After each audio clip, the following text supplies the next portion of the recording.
Hi friends, எல்லாருக்கும் வணக்கம். Tips Lavanya சேனலுக்கு உங்களை அன்போடு வரவேற்கிறோம். இன்றைக்கி நம்ம சேனலில் ஒரு சூப்பரான ரெசிபி செஞ்சு காமிச்சிருக்கோம். பாலக்கீரை கடையல் சிம்பிளாக டேஸ்ட்டாக செஞ்சு காமிச்சிருக்கோம்.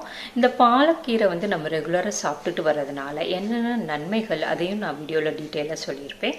ஸோ வீடியோ ஸ்கிப் பண்ணாமல் கடைசி வரைக்கும் பாருங்கள். வாங்க வீடியோக்குள்ளே போகலாம். பாலக்கீரை கடையல் பண்ணுறதுக்காக 2 கட்டு பாலக்கீரை எடுத்து வச்சுருக்கிறேன். பாலக்கீரையோடலாம் அந்த வேர் பகுதியில் கட் பண்ணிடலாம். பாலக்கீரையில் நிறைய சத்துக்கள் இருக்குது. இதை நம்ம தொடர்ந்து சாப்பிட்டுட்டு வரும்போது பெண்களுக்கு மார்பக புற்றுநோய் வராது. அதே மாதிரி ஆண்களுக்கு பெருங்குடல் புற்றுநோய் வராது. ஞாபக மறதி இருக்கிறவங்க இதை தொடர்ந்து சாப்பிட்டுட்டு வரும்போது அந்த பிரச்சனை எதுவும் இருக்காது. அதே மாதிரி நரம்பு சம்மந்தமான பிரச்சனைகள் உள்ளவங்களும் இந்த பாலக்கீரையை தொடர்ந்து சாப்பிட்டுட்டு வரும்போது நரம்பு பிரச்சனையும் சரியாகும். இந்த மாதிரி ஏகப்பட்ட நன்மைகள் இருக்குது. பாலக்கீரையை 2ஆக கட் பண்ணிவிட்டு 2-3 தடவை நல்லா அலசிட்டு ஒரு கடாயில் போட்டு வச்சுருக்கேன்.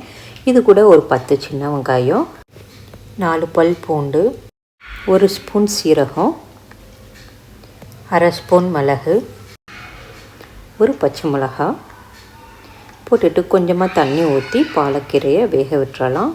ஒரு மூடியை போட்டு மூடி வேக விட்டுறலாம். உப்பு எதுவும் போடாமல் தான் வேக வைக்கணும். உப்பு நம்ம அரைக்கிறப்ப போட்டுக்கலாம். பாலக்கீரை பார்த்திங்கன்னா நல்லா வெந்துருச்சு. இது நல்லா ஆறுனதுக்கு அப்புறமா இதை ஒரு மிக்ஸி ஜாரில் போட்டு அரைச்சி எடுத்துடலாம்.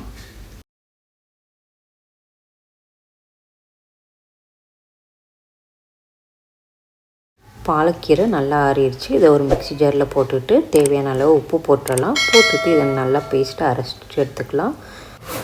அவ்வளோதான், பாலக்கீரை கடையல் ரெடி ஆயிடுச்சு. இந்த கீரையை ஒரு பவுலில் மாற்றிடலாம். உங்களுக்கு இந்த வீடியோ பிடிச்சிருந்துச்சுன்னா லைக் பண்ணி உங்கள் ஃப்ரெண்ட்ஸ் கூட நிறைய ஷேர் பண்ணுங்கள். இன்னும் நம்ம சேனலை சப்ஸ்கிரைப் பண்ணால் பார்த்துட்டு இருந்தீங்கன்னா சப்ஸ்கிரைப் பண்ணி கூடவே பெல் ஐக்கனை கிளிக் பண்ணிக்கோங்க. அப்போ தான் நாங்கள் போடுற வீடியோஸ் உங்களுக்கு உடனே நோட்டிஃபிகேஷனில் வரும். நன்றி, வணக்கம்.